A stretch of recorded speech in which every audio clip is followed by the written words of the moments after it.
আসসালামু আলাইকুম। আশা করছি তোমরা সকলে অনেক ভালো এবং সুস্থ আছো। তো নতুন একটা ভিডিওতে আবারও তোমাদেরকে স্বাগতম জানাচ্ছি। এবং আমরা কিন্তু পার্ট 2 তে আছি, চ্যাপ্টার 3 পার্ট 2 তে। কারণ চ্যাপ্টার 3 এর পার্ট প্রথম যে 1 পার্ট সেটা কিন্তু অলরেডি তোমাদের আপলোড হয়ে গেছে এবং সেখানে আমি দুইটা গুরুত্বপূর্ণ বিষয় বলেছিলাম। আর একটু রিমাইন্ড করি, একটা মিনিট শুধুমাত্র দেখো। পার্ট 1 এ আমরা কি করেছিলাম?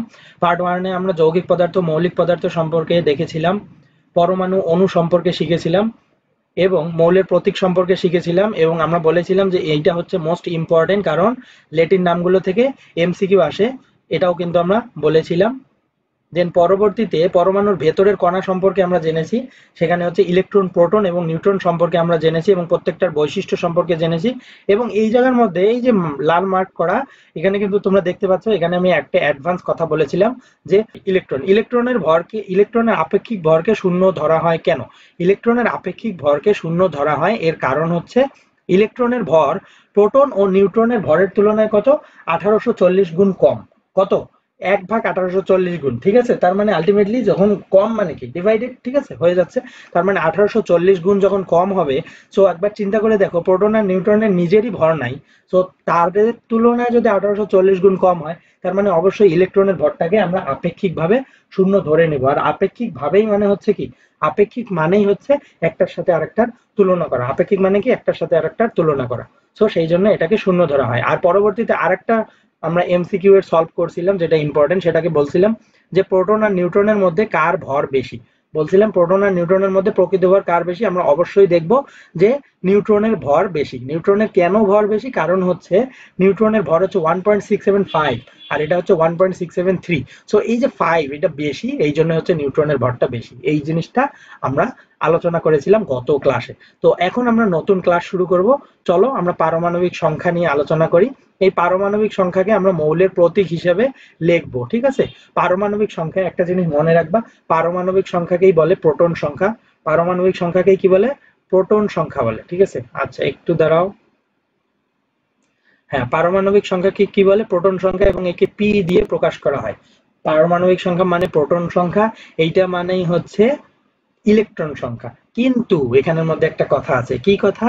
যে পারমাণবিক সংখ্যা একটা পরমাণুর অস্তিত্ব প্রকাশ করে, অর্থাৎ একটা পরমাণুর নাম কি, একটা পরমাণুর পরিচয় কি, সেটা পুরোটাই বোঝা যায় পারমাণবিক সংখ্যা দিয়ে, অর্থাৎ প্রোটন সংখ্যা দিয়ে। আর এই প্রোটন সংখ্যাকে কি দিয়ে প্রকাশ করা হয়? জেড দিয়ে প্রকাশ করা হয়। কি দিয়ে প্রকাশ করা হয়? জেড দিয়ে প্রকাশ করা হয়। আর ইলেকট্রন সংখ্যা দিয়ে কিন্তু কোনো পরমাণুর অস্তিত্ব বোঝা যায় না, বরং ইলেকট্রন সংখ্যা কি কম বেশি হতে পারে, কিন্তু পারমাণবিক সংখ্যা কখনো কম বেশি হতে পারে না। এইটাই হচ্ছে মোস্ট ইম্পর্টেন্ট কথা। আজকের এই ক্লাসের মোস্ট ইম্পর্টেন্ট কথা হচ্ছে কি? ইলেকট্রন সংখ্যা পরিবর্তন হতে পারে, ইলেকট্রন সংখ্যা কমতে পারে, বাড়তে পারে। কমলে নাম হবে একটা, বাড়লে নাম হবে একটা, আবার থাকলে নাম হবে একটা। কিন্তু প্রোটন সংখ্যা জীবনেও কমে না। প্রোটন সংখ্যা একটা পরমাণুর অস্তিত্ব। সো সেই জন্য একটা প্রোটন সংখ্যা যদি কমে যায়, তাহলে পরমাণুর নামটাই চেঞ্জ হবে, পরমাণুর অস্তিত্বটাই চেঞ্জ হবে। সো এটা কখনোই হবে না। সেই জন্য প্রোটন সংখ্যা কখনো চেঞ্জ হয় না।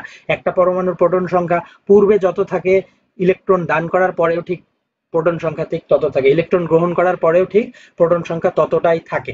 এই জিনিসটাই হচ্ছে মোস্ট ইম্পর্টেন্ট কথা। চলো এবার আমরা দেখি একটা সিম্বলের মাধ্যমে কিভাবে আমরা প্রোটন সংখ্যা, ইলেকট্রন সংখ্যা, নিউট্রন সংখ্যা এবং ভর সংখ্যা ডিটেক্ট করতে পারবো। এবং এখান থেকে আমাদের 2 নম্বরের কোশ্চেন আসার চান্স আছে, এমসিকিউ কোশ্চেন আসার চান্স আছে, মাঝে মাঝে 3 নম্বরের কোশ্চেনও দিতে পারে। তার মানে আমরা এখানে লিখতে পারি এমসিকিউ প্লাস কি সিকিউ, দুইটা থেকেই আসতে পারে। কি রকম বিষয়টা দেখো, খুব সুন্দরভাবে একটা দিয়ে রাখছে। এই যে এইটার দিকে যদি তাকাও, দেখো এই যে এইটা হচ্ছে কি সিম্বল, এটা হচ্ছে আমার সিম্বল, অর্থাৎ আমার মৌলটা কি? আমার মৌলটা হচ্ছে সোডিয়াম। আর মৌলটা সোডিয়াম। আর এই উপরে যেটা থাকে সেটা হচ্ছে কি ভর সংখ্যা, যেখানে এ দ্বারা প্রকাশ করা হয়, খুব সুন্দরভাবে দেওয়াই আছে। এবং এটা হচ্ছে পারমাণবিক সংখ্যা, যেটাকে জেড দিয়ে প্রকাশ করা হয়। অর্থাৎ তাহলে আমি যদি একটা উদাহরণ দিই, এইরকম দেখো তো, একটা এক্স একটা মৌল দিলাম, আমি উপরে লিখলাম 40, আমি উপরে লিখলাম 40, নিচে লিখলাম 20। ঠিক আছে, তাহলে তোমাকে বুঝতে হবে কি, এই যে 40 যেটা লিখছি সেটা হচ্ছে এ মানে অ্যাটমিক মাস, মানে ভর সংখ্যা। আর 20 যেটা লিখছি সেটা হচ্ছে কি অ্যাটমিক নাম্বার, মানে পারমাণবিক সংখ্যা, যেটাকে জেড দিয়ে প্রকাশ করা হয়। ঠিক আছে, তাহলে এখন কোশ্চেন হলো কি, এইটুকু দেওয়ার পরে, ধরো এখানে 40 আর 20 দেওয়ার পরে বললো এই মৌলটার নাম কি। তাহলে এই মৌলটার নাম তুমি তখনই বুঝতে পারবা দুইটা জিনিস দিয়ে। একটা হচ্ছে কি, তোমার যদি পারমাণবিক সংখ্যা মনে থাকে তাহলে বুঝতে পারবা যে 20 পারমাণবিক সংখ্যাযুক্ত মৌল কোনটা। 20 পারমাণবিক সংখ্যাযুক্ত মৌল হচ্ছে ক্যালসিয়াম। সো এটা হচ্ছে ক্যালসিয়াম। অথবা তুমি এটা দিয়েও করতে পারো, যদি তোমার পারমাণবিক ভর সংখ্যা মনে থাকে। তাহলে পারমাণবিক ভর যদি বলে যে পারমাণবিক ভর 40 কার, তার মানে ক্যালসিয়ামের হচ্ছে পারমাণবিক 40 ভর, তার মানে মৌলটা হচ্ছে ক্যালসিয়াম। সো আমরা এই দুইটা জিনিস দিয়ে ডিটেক্ট করতে পারবো আসলে মৌলটা কি। ঠিক আছে। সো এখানে একটা বিষয় লক্ষণীয়, সেটা কি, তোমাদের কিন্তু 1 থেকে 30 এই যে একটা টাস্ক দিচ্ছি আমি, টাস্ক, আমার ক্লাস যারা করবা তারা অবশ্যই টাস্ক গুলা কমপ্লিট করার চেষ্টা করবা। সেই টাস্ক কি দিলাম, যারা এখন পর্যন্ত 1 থেকে 30 পর্যন্ত, 1 থেকে 30 পর্যন্ত কি পারমাণবিক সংখ্যা, পারমাণবিক সংখ্যা তার সাথে আর কি পারমাণবিক সংখ্যা, আর একটা হচ্ছে ভর, পারমাণবিক ভর, এই 1 থেকে 30 পর্যন্ত যারা এখনো মুখস্থ হয়নি তারা আজকের মধ্যেই 1 থেকে 30 পর্যন্ত পারমাণবিক সংখ্যা এবং ভর একটা সুন্দর চার্ট করে ফেলো। কি করো, একটা চার্ট করে ফেলো। এই যে চার্ট, একটা চার্ট করে ফেলো, এই চার্টের মধ্যে লিখে ফেলো এবং প্রতিদিন একটা করে অধ্যায় পড়ার আগে তোমরা একবার করে চোখ বুলাও।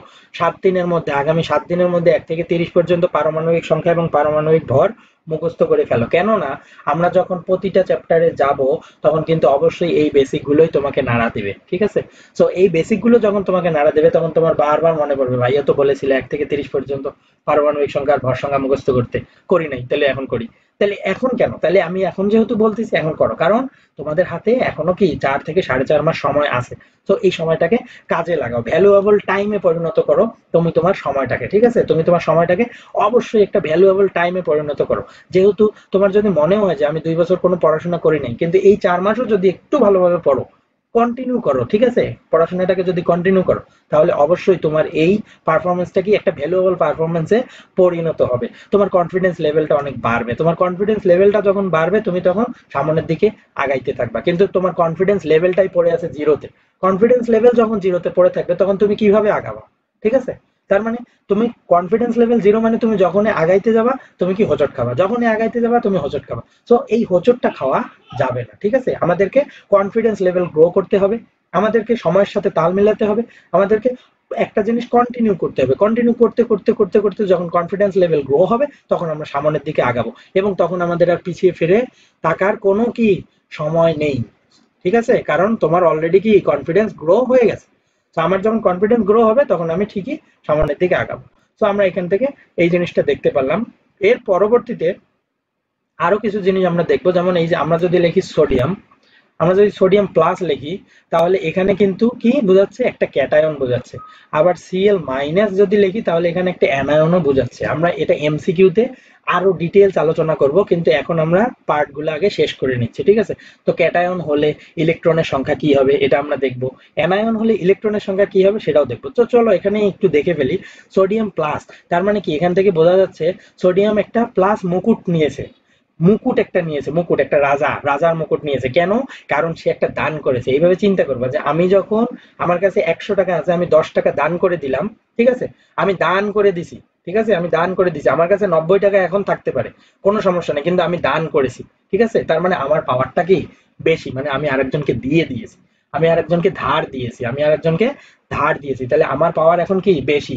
সেই পাওয়ার বেশি বুঝাইতে আমরা কি পড়বো, উপরে একটা মুকুট পড়বো, আমরা রাজা হয়ে গেছি। ঠিক আছে, আমরা 10 টাকা দান করে কি রাজা হয়ে গেছি। এই যে রাজা যে হয়ে গেছি এই জন্য প্লাস মুকুট পড়ছি। ঠিক আছে, রাজার মুকুট, তার মানে এটা কি ক্যাটায়ন। তাহলে এই ক্যাটায়ন রাজাগিরি দেখায় আবার লাভ নাই। ঠিক আছে, রাজাগিরি দেখাইছে ওর, কিন্তু আসল যে ক্যাপিটাল আছে সেটা কিন্তু কমে গেছে। তাহলে কি ছিল কত, 11, দান করছে কত, একটা। ঠিক আছে, দান করছে একটা, ও মুকুট পড়ছে ঠিক আছে, কিন্তু ওর কাছে এখন আছে 10টা। ঠিক আছে, এবার দেখো ক্লোরিন, ক্লোরিন গরিব ফকিন্নির বাচ্চা, ফকিন্নি। ঠিক আছে, ও একটা কি গ্রহণ করছে, ও একটা যখনই গ্রহণ করলো তার মানে কি ওর একটা বেড়ে গেল, কিন্তু ও এখনো ঋণী হয়ে আছে। ঠিক আছে, কারণ ও যে ঋণ নিছে, যেমন সমবায় অফিস থেকে মাঝে মাঝে আসে না, ভাই আপনি কিন্তু ঋণ নিছেন, 3 মাস পর পর আসিয়া খালি দরজায় করা না। ঠিক আছে, গেট তো আর খোলে না, কিন্তু গেট না খুললেও কোনো করার কিছু নাই, তারা থাকে ঠিকই, তাদেরকে বের করে। ঠিক এইরকম ক্লোরিনের বিষয়টা, ক্লোরিন কি করছে, একজনের কাছ থেকে নিচে, ওর কাছে টাকা বাড়ছে ঠিক আছে, বাট ও কিন্তু এখন ঋণী হয়ে আছে, মাইনাস। তাহলে কত, ওর অ্যাটমিক নাম্বার হচ্ছে 17, একটা যেহেতু পাইছে সে, তার মানে 1, তার মানে কত, 18। ঠিক আছে, তার মানে একটা ইলেকট্রন দান করলে ইলেকট্রন কমে যায়, একটা ইলেকট্রন গ্রহণ করলে ইলেকট্রন বেড়ে যায়, সহজ হিসাব। এখন তাহলে যদি দুইটা করে, সেম হিসাব, দুইটা দান করলে কমে যাবে, গ্রহণ করলে বাড়বে, ঠিক আছে। তো পরবর্তীতে আমরা আরো দেখব, কোনো সমস্যা নেই, আমরা এভাবেই মজায় মজায় আগাইতে থাকবো, ঠিক আছে। বাট তোমাদের সারাটা খুবই দরকার, আমি চাই তোমরা যাতে ক্লাসগুলোকে এনজয় করো, ঠিক আছে, এন্ড পাশাপাশি নিজে প্র্যাকটিস করো। আচ্ছা, এবার আসো পরমাণু মডেল, খুবই ইম্পর্টেন্ট বিষয় পরমাণু মডেল। তো এই রাদারফোর্ডের পরমাণু মডেল প্রথমে আমরা আবিষ্কার করেছিল রাদারফোর্ড। তো এখন আমরা রাদারফোর্ডের পরমাণু মডেল সম্পর্কে শিখব। তবে শেখার পরে কিছু ভেজাল হয়ে যাবে। কি ভেজাল হবে? আমরা যখন রাদারফোর্ডের পরমাণু মডেল সম্পর্কে শিখব, পরবর্তীতেই আমরা কিন্তু একটা গল্প বলি তোমাকে। গল্পটা কিরকম? এইরকম ধরো যে আমরা কিন্তু আমাদের নিজের বন্ধুর ভালো দেখতে পারি না।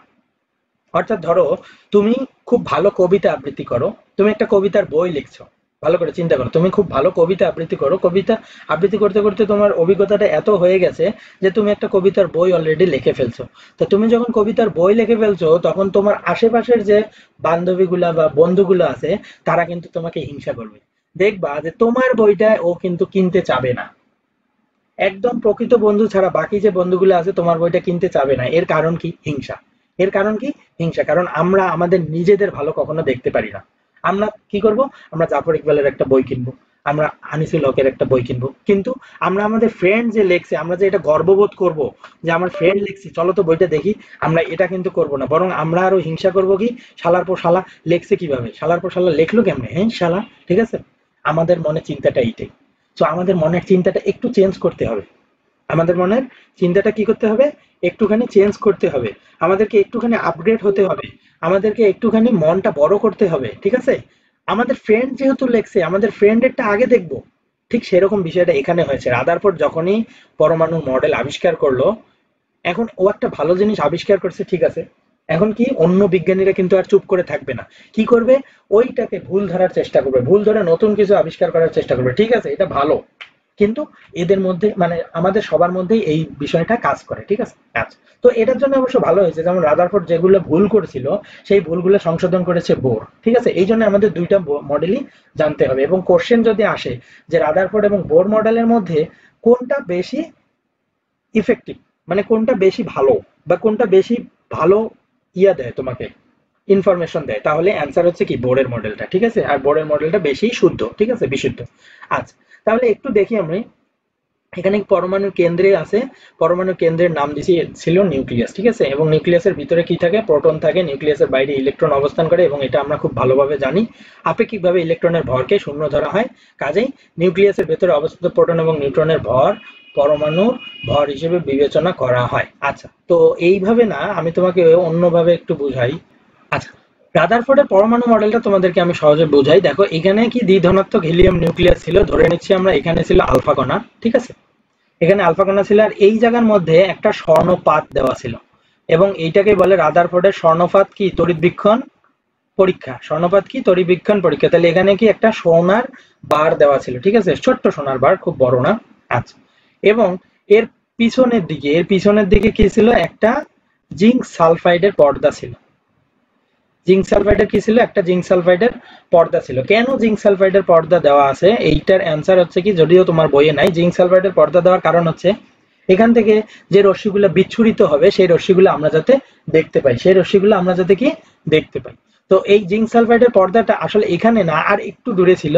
আমরা ধরে নিচ্ছি এই পজিশনে ছিল, হ্যাঁ, জিঙ্ক সালফাইডের পর্দাটা। আচ্ছা, এবার দেখো এখান থেকে কি করা হয়েছে? আলফা কণা বিচ্ছুরণ করা হয়েছে, অর্থাৎ আলফা রশ্মি এখান থেকে কি নির্গত করা হয়েছে। তো এখানে আমি যদি এইগুলার কি কিছু নেওয়া যায়? না, নেওয়া যায় না, নেওয়া যায় না। আচ্ছা, দেখো, তো এখান থেকে আমরা এই যে ধরে নেওয়া যে সোজা যাচ্ছে, এই যে সোজা গিয়ে কি একটা রশ্মি সোজা গিয়েছে কত হাজার? 19,900, মানে প্রায় 20,000 রশ্মির মধ্যে একটা রশ্মি শুধু গেছে, আর বাকি ওই রশ্মিটা কি ফিরে ব্যাক করে আবার চলে আসছে, একটা রশ্মি। আর বাকি রশ্মিগুলো কি হয়েছে জানো? বাকি রশ্মিগুলো এই পাশের কোল ঘেঁষে এখানে চলে গেছে, আরো ওই পাশ দিয়ে সরে গেছে, আরো ওই পাশ দিয়ে সরে গেছে। এই পাশেও কি হয়েছে? এই পাশেও এইভাবে এইভাবে রশ্মিগুলো সরে গেছে। তো এখান থেকে আমরা কিছু জিনিসে উপনীত হতে পারি, যেটা সহজে আমরা বুঝবো। সেটা কি, কেন আমি এটা আর্ট করলাম। এখানে বলা হয়েছিল যে পরমাণুর কেন্দ্রে থাকে নিউক্লিয়াস, তার মানে ওখান থেকে তারা বুঝতে পারলো কি এই স্বর্ণকণার মধ্যে কি আছে, একটা নিউক্লিয়াস আছে, যেই নিউক্লিয়াসের মধ্যে আমার এই আলফা কণার রশ্মিটা বাধা পাইছে। আলফা কণার রশ্মিটা যখন বাধা পাইছে, সেখান থেকে সে কি ব্যাক করছে, সে টার্ন ব্যাক করছে। এটা কত, প্রায় 20,000 রশ্মির মধ্যে 20,000 রশ্মি দেওয়ার পরে একটা রশ্মি শুধুমাত্র টার্ন ব্যাক করছে। তো আমরা দেখতে পাই যে পরমাণুর মাঝখানে তাহলে কি থাকে, কিছু একটা বস্তু আছে, সেই বস্তুটার নাম দিয়ে দিছে নিউক্লিয়াস।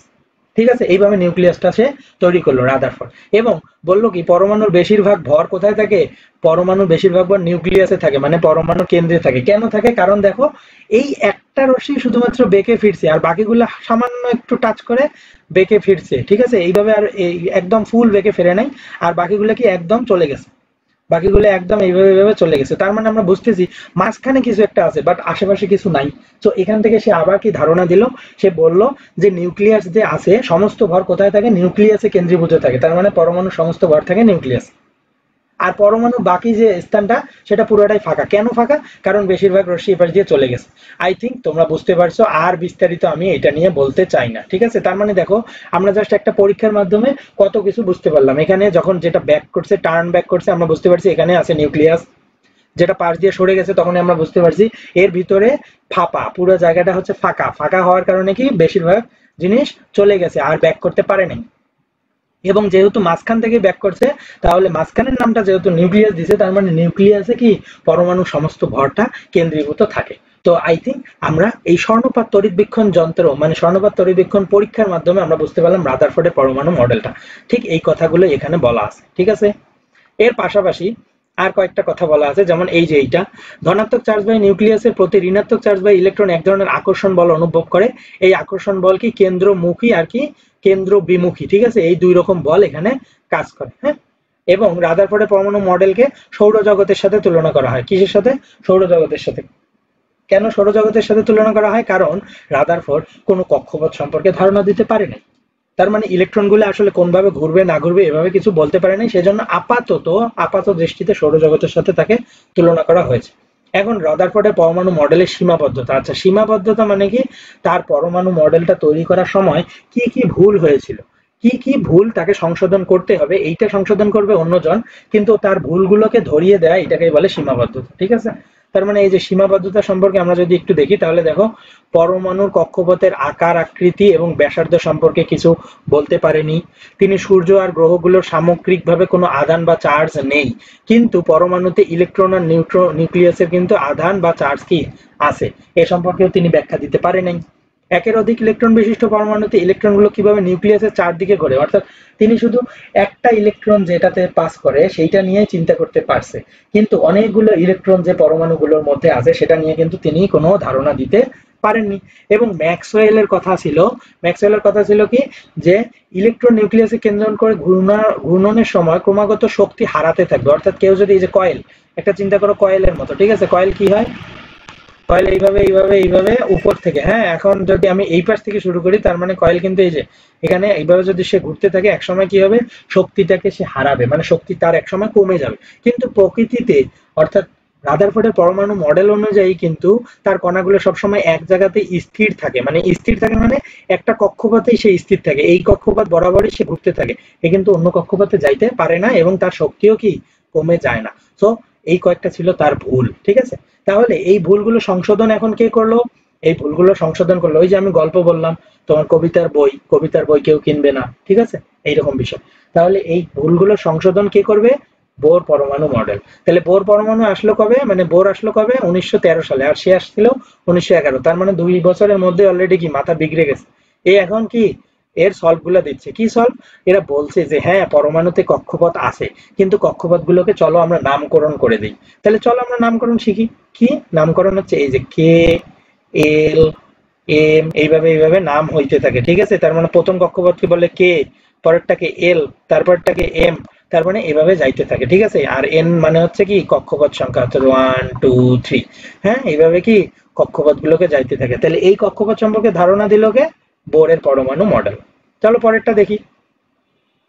বোর পরমাণু মডেল আরেকটা জিনিস বলছে কি, ইলেকট্রনের কৌণিক ভরবেগ সম্পর্কে নতুন একটা ধারণা দিয়েছে। ইলেকট্রনের কি কৌণিক ভরবেগ, রৈখিক ভরবেগ না, কিন্তু কৌণিক, ঠিক আছে। আচ্ছা, এখানে একটা সূত্র আছে, এই সূত্রটা মুখস্থ করবা, কারণ এই সূত্রটা দিয়ে অঙ্ক আসতে পারে, পাশাপাশি এমসিকিউ আসতে পারে। কি সূত্র? M V R equal N H divided by twice পাই।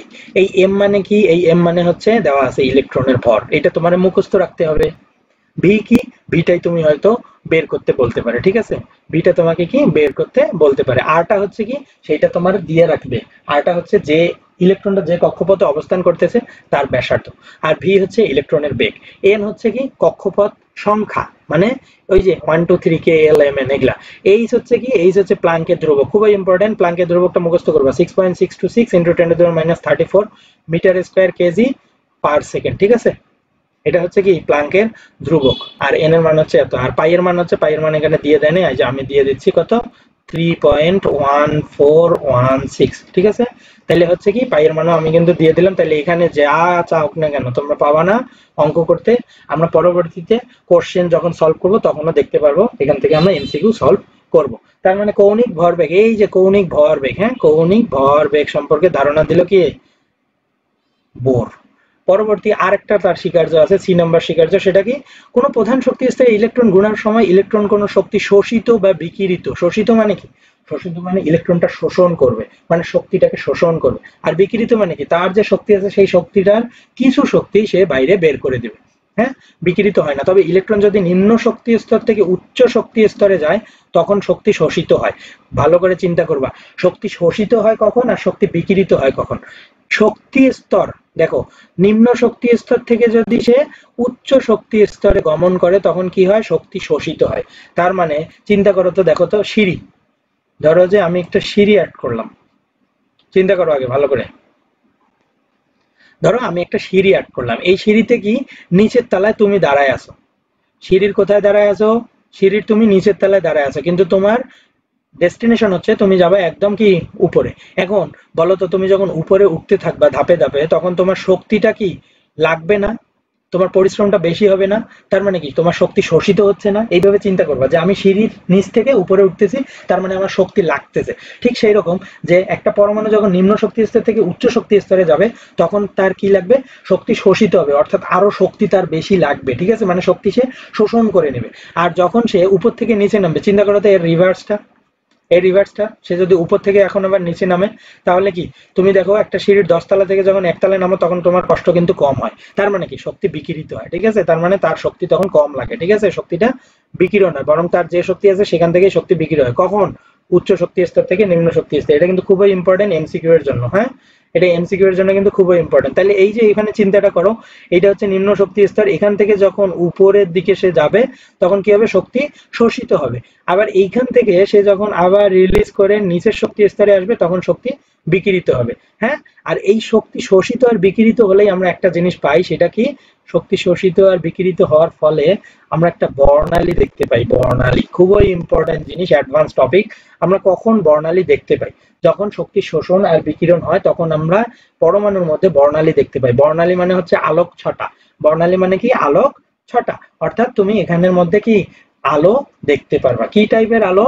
দেখো আমি উদাহরণ দেই, কামার আছে না, কামার যারা কি ওই দা বটি বানায় দেখবা, তারা কিন্তু একটা জায়গায় পিটায়, একটা জায়গায় খালি পিটায় আর পিটায়। কোথায় পিটায়? একটা লোহাতে পিটায়, কিন্তু এই লোহাটা কি লাল টকটকা হয়ে থাকে। এই লাল টকটকা হওয়ার কারণ কি?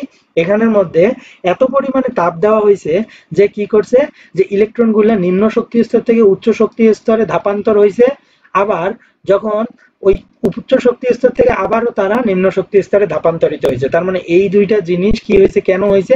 অধিক তাপমাত্রার কারণে হয়েছে। এই জন্য কামাররা কি করে, এইটা পরে দেখে কি এটা যখন লাল হয়ে যায় তখন তারা এটারে পিডানি শুরু করে, ঠিক আছে, একদম হ্যামার দিয়ে খালি পিডায়, খালি পিডায়, খালি পিডায়। এই পিডায় কি করে? পিডায় ওরা তক্তা বানায়, ঠিক আছে, তক্তা বানায়, চিকন বানায়। কেন বানাইলো?